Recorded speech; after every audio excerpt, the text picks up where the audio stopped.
हाँ जी, अस्सलाम वालेकुम। आज मैं आपको एक क्विक रेसिपी दिखा रही हूँ जो रोज़मर्रा के खाने होते हैं। क्योंकि मुझे मेरे भांजे ने कहा कि भैया आप रोज़मर्रा का खाना जो हम खाते हैं सर्दियों में वो पकाएं। गोभी गोश्त खाए हुए बहुत दिन हो गए हैं, ये आपकी ये वाली चीज़ें तो हम खा ही रहे हैं, लेकिन उसको मेरे हाथ का गोभी गोश्त बहुत पसंद है। तो क्योंकि मैंने देखा कि मैंने गोभी गोश्त की रेसिपी नहीं डाली हुई है, मैंने गोभी कीमे की डाली थी, तो आज मैं ये गोभी गोश्त की डाल रही हूँ रेसिपी। तो इसमें मैंने तेल डाल दिया है और प्याज चॉप करके, एक छोटी मीडियम प्याज चॉप करके डाल दिए हैं। अबाउट मेरे पास जो है 300 ग्राम्स जो है मैं लैम ले रही हूँ, और उसमें एक छोटी सी गोभी डालूंगी। और ये मसाले तो स्टेप बाय स्टेप आपको जैसे करती जाऊंगी आपको दिखाती जाऊंगी, तो आप देखिएगा। ये एवरीडे वाला खाना है जो मैं बना रही हूँ। इसके साथ उसको चाहिए होती है हरा धनिया पुदीने की चटनी चाहिए होती है, और उसको तली हुई हरी मिर्च चाहिए होती है। चटपटी चीज़ें उसको पसंद हैं, तो मैं हरी मिर्चें भी स्टफ़ करके वो दिखाऊंगी आपको। और वो ये भी चटनी जो मैंने बना के रखती हूँ वो बनी हुई है, तो इसलिए मैं ये बना रही हूँ आज। उसको फिर अरवी गोश्त चाहिए, उसको पाए चाहिए, उसको नहारी चाहिए। तो रोज़मर्रा की चीज़ों में अब मैं वो भी बनाऊंगी, क्योंकि मैं सिर्फ अपनी अलग जो डिफरेंट रेसिपीज़ हैं वो करा रही थी। तो अब वो कह रहा है कि नहीं, आपको हम जो रोज़ एवरीडे का खाना खाते हैं वो बना दें, तो अब मैं वो बना रही हूँ। तो आज गोभी गोश्त से बिस्मिल्लाह की है।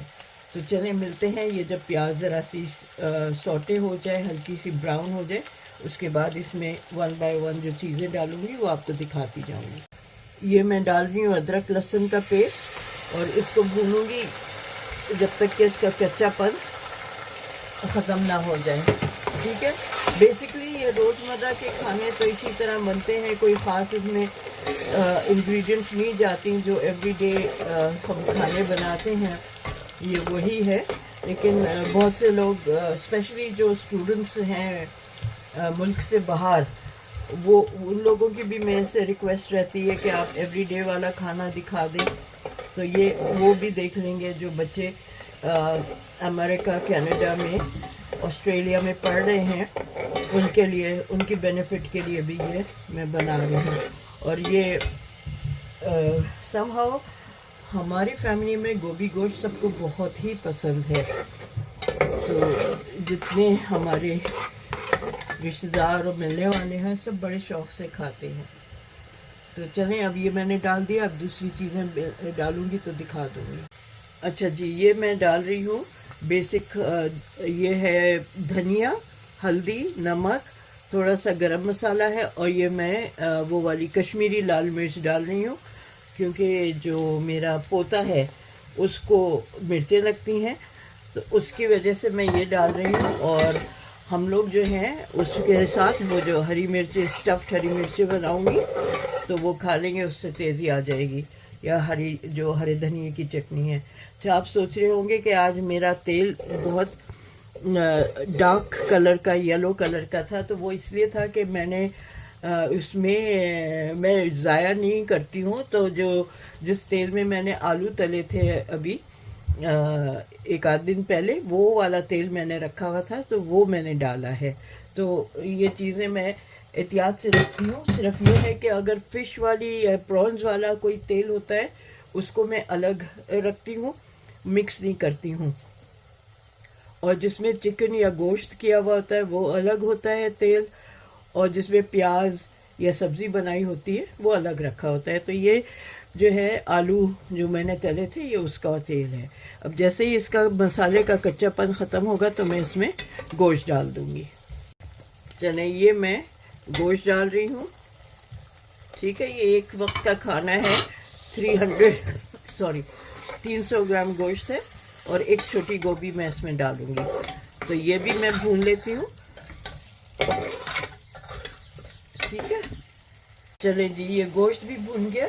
अच्छा, अब मैं साथ ही इसको में गोभी डाल दूंगी, क्योंकि हमारे घर में सबको मशी जो है ना, गोभी साबुत साबुत अच्छी नहीं लगती है, कि फूल साबुत साबुत नज़र आए गोश्त में, तो इसलिए उनको मशी मशी चाहिए होता है। तो मैं फिर इसको गलाने के लिए साथ ही डाल दूंगी, ताकि इसमें ये एक अच्छी तरह से इसको गल जाए, ठीक है, मशी हो जाए, ताकि वो जब हम चमचा वमचा चलाएंगे ना तो वो मशीनस आ जाएगी, इसमें साबुत साबुत नहीं रहेगा।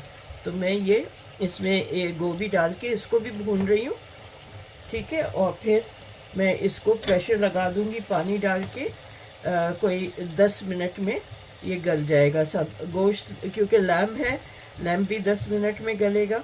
तो मैं इसको प्रेशर लगा दूंगी for 10 मिनट इसको भूनने के बाद, ठीक है। तो मैंने इसमें एक ये जो टर्किश हरी मिर्च होती है ना, उसको स्लाइस करके डाल दिया है फ्लेवर के लिए, इसके बहुत अच्छा फ्लेवर होता है, तेज़ी नहीं होती है, तो ये डाल दिया है। और अब मैं इसमें 1 गिलास पानी डाल के इसको, ज़्यादा नहीं पानी डालूंगी क्योंकि अभी गोश्त का भी पानी छुटेगा और गोभी का भी, क्योंकि मैं बहुत ज़्यादा पानी नहीं डाल रही हूँ, बस ये 10 मिनट में इतना पानी काफ़ी है। फिर मैं इसको प्रेशर लगा के 10 मिनट के लिए रख देती हूँ। एक और चीज़, गोभी है, जैसे और भी जो ऐसी सब्जियां हैं जिससे गैस बनती है, उसमें आप थोड़ी सी हींग डाल दें। तो ये मेरे पास हींग है, ये मैं डाल रही हूँ, समझे 1-1.5 पिंच के करीब हींग। इससे ये होता है कि गैसेस नहीं बनते हैं और बड़ा अच्छा पेट में वो रहता है, ठीक है। ज़्यादा नहीं डालते क्योंकि फिर स्ट्रॉन्ग फ्लेवर हो जाता है उसका, तो स्ट्रॉन्ग फ्लेवर के लिए नहीं डाल रही मैं, इसके लिए कि गैसेस ना बने उसके लिए डाल रही हूँ। हमेशा कोई भी गोभी हुई, शलजम, इस तरह की जो चीज़ें मैं बनाती हूँ उसमें ये ज़रूर डाल देती हूँ हींग।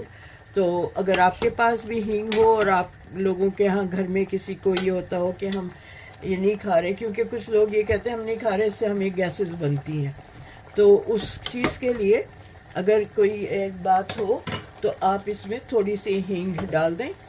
तो इस 300 ग्राम्स जो मैंने गोश्त लिया और एक छोटी गोभी, उसके लिए 1-1.5 पिंच ही काफ़ी है, ठीक है। तो बस मैं इसको प्रेशर में लगा रही हूँ और अब आपसे मिलती हूँ 10-12 मिनट के बाद। ये मैं अभी हरी मिर्चें काटूंगी और इसके बीज निकालूंगी। इसमें स्टफिंग के लिए मैंने ले रही हूँ अबाउट ये 6 मिर्चें हैं, तो 3/4 टीस्पून मैं पिसा हुआ ज़ीरा ले रही हूँ, ठीक है। और इसमें मैं डालूंगी समझे 1/4 टीस्पून या आधा टीस्पून काला नमक, इससे बहुत अच्छा फ्लेवर आ जाता है। और फिर इसमें थोड़ा सा नमक भी डालूंगी, जो नॉर्मल नमक है, ज़्यादा नहीं, थोड़ा सा ये नमक डालूंगी। और फिर अमचूर डालूंगी। अगर आपके पास अमचूर ना हो तो आप वो भी डाल सकते हैं, जो खटाई ना हो तो अनारदाने का पाउडर अगर हो तो वो भी डाल सकते हैं, वो भी अच्छा लगता है दरदरा सा। तो ये मैं इसमें ये खटास अच्छी लगती है, तो इसको मैं शैलो फ्राई करूँगी, तो आपको दिखा दूँगी ये। तो ये मैंने इसमें थोड़ा सी इसमें खटास अच्छी लगती है, तो ये मैं 1.5 टीस्पून इसमें मैंने अमचूर डाला है, ठीक है। इसको अच्छी तरह मिक्स करके फिर इसमें स्टफ़ कर दूँगी।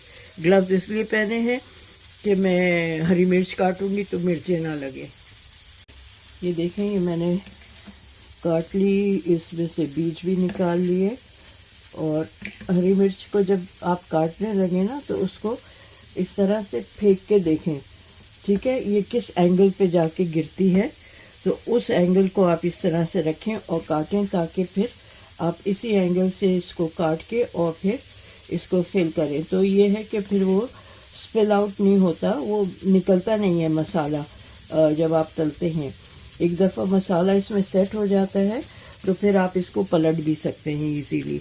बस ये हो गया है, सारे मैंने बीज निकाल लिए थे। अब मैं इसमें ये सारा मसाला करके, और अब मैं इसको फ्राई करके भी आपको दिखा दूँगी कि ये फ्राई करके कैसे रहते हैं। हाँ, वो जो मेरे कुछ ग्रैंड चिल्ड्रन और नेफ्यूज़ हैं, नीसेस हैं ऑस्ट्रेलिया में, उनको ये चाहिए था, तो वो देख लेंगे कि मैं ये कैसे बना रही हूँ, उनको भी ये बहुत पसंद है।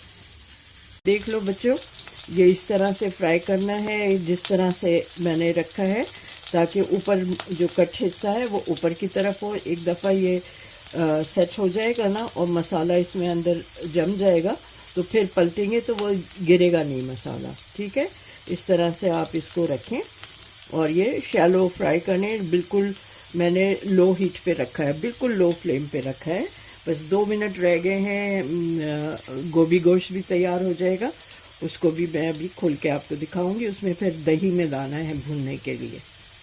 मैंने कितना कम पानी डाला था, उसके बावजूद इसमें कितना पानी है, क्योंकि गोभी पानी छोड़ता है। ठीक है, मैंने और कम डालना चाहिए था। अच्छा, अब मैं इसमें ये दही फिटी हुई है ये मिला रही हूँ, लेकिन मैंने आंच बिल्कुल हल्की कर दी है ताकि दही फटे नहीं। तो इसको आंच को हल्की करके उसमें ये दही मैंने अबाउट हाफ अ कप है, ठीक है, आधा कप है, कोई 4 टेबल स्पून के करीब ये इसमें डाल रही हूँ। और इसको अब मैं भून लूँगी इसको। ठीक है, और इसको हल्की आंच पे रख दूँगी तब तक कि इसका पानी खुश्क होगा। तेज़ आंच पे नहीं करूँगी, हल्की आंच पे। और ये देखें, ये मशी हो गई, गोभी जो है मशी हो गई है, इस तरह से चाहिए। अगर कोई ऐसे बना रहा है जिसको साबुत फूल चाहिए हो, तो उनको ये करना चाहिए कि आधा जब गोश्त गल जाए उसके बाद फिर वो गोभी डालें। ठीक है, उसमें फिर ये है कि गोभी फूल उसके साबुत रहते हैं। ये क्योंकि मुझे मशी करना था इसलिए मैंने साथ ही डाल दिया था। तो ये 2-3 चीज़ें होती हैं इसकी, वो टिप्स आप याद कर लें। और इस तरह से अब मैं इसको ये और थोड़ा सा मैंने ये गार्निश कर रही हूँ अभी इससे अदरक की वो डालेंगे। ठीक है, जूलियंस, और बाद में जब सर्व करूँगी तो हरा धनिया और जूलियंस और डालूँगी। तो बस ये ज़रा ये भून जाए तो उसके बाद मैं आपको इसको निकाल के दिखाऊंगी कि कैसे सर्व करना है। ओके जी, ये मेरा गोभी गोश्त तैयार है। ये इस तरह से मैं सर्व कर रही हूँ। इस पर थोड़ा सा मैंने गरम मसाला छिड़का है, हरा धनिया और अदरक के जूलियंस हैं। ये मैंने हरी मिर्चें जो फ्राई की थी वो है। इसके साथ बेस्ट कॉम्बिनेशन जो सैलड का होता है वो मूली होती है, बहुत मज़े की जाती है। कॉम्बिनेशन है गोभी और मूली का, बहुत मज़े का लगता है। और फिर हरे धनिए की चटनी। और ये नान जो है ना, खाते वक्त मैं इसको ये करूँगी, कड़क करूँगी, सेकूँगी कि ये कड़क हो जाए, और फिर कड़क कड़क नान से ये खाऊँगी गोभी गोश्त, तो बस मज़ा आ जाएगा। तो मुझे उम्मीद है आपको ये एक सिंपल की इसी एवरीडे रेसिपी पसंद आएगी। और आप लोग ख़ास तौर पे जो बच्चे हॉस्टल्स में रह रहे हैं, वो उन लोगों की रिक्वेस्ट होती है कि कुछ रोज़मर्रा का दिखाएं। और ये मेरे नेफ्यू की, मेरे भांजे की भी रिक्वेस्ट थी, क्योंकि वो यहीं होता है और उसने कहा कि मुझे अपने हाथ का वो खिलाएं गोभी गोश्त, और जो सर्दियों के रोज़मर्रा के खाने हैं तो मैं वो बना रही हूँ। 1 बाय 1 करके बनाऊँगी। अरवी गोश्त चाहिए उसको, आलू गोश्त जो हमारा दिल्ली वालों का होता है उसको वो चाहिए। तो उसने एक लंबी सी लिस्ट दी हुई है। तो इंशाल्लाह इन सर्दियों में थोड़ा कुछ गैप देने के बाद वो चीज़ें बनाती जाऊंगी। ठीक है, तो इंशाल्लाह आपसे मिलती हूँ मैं जल्दी एक और रेसिपी के साथ। जब तक आप अपना ख्याल रखें और मुझे फ़ीडबैक ज़रूर दें। और हमेशा की रिक्वेस्ट है कि प्लीज़ मेरे चैनल को सब्सक्राइब करें, शेयर करें और लाइक करें, और मुझे ज़रूर फ़ीडबैक ज़रूर दें कि आपको कैसी लगी है ये रेसिपी। ठीक है, मिलते हैं फिर जल्दी एक और रेसिपी के साथ। टेक केयर, अल्लाह हाफिज़।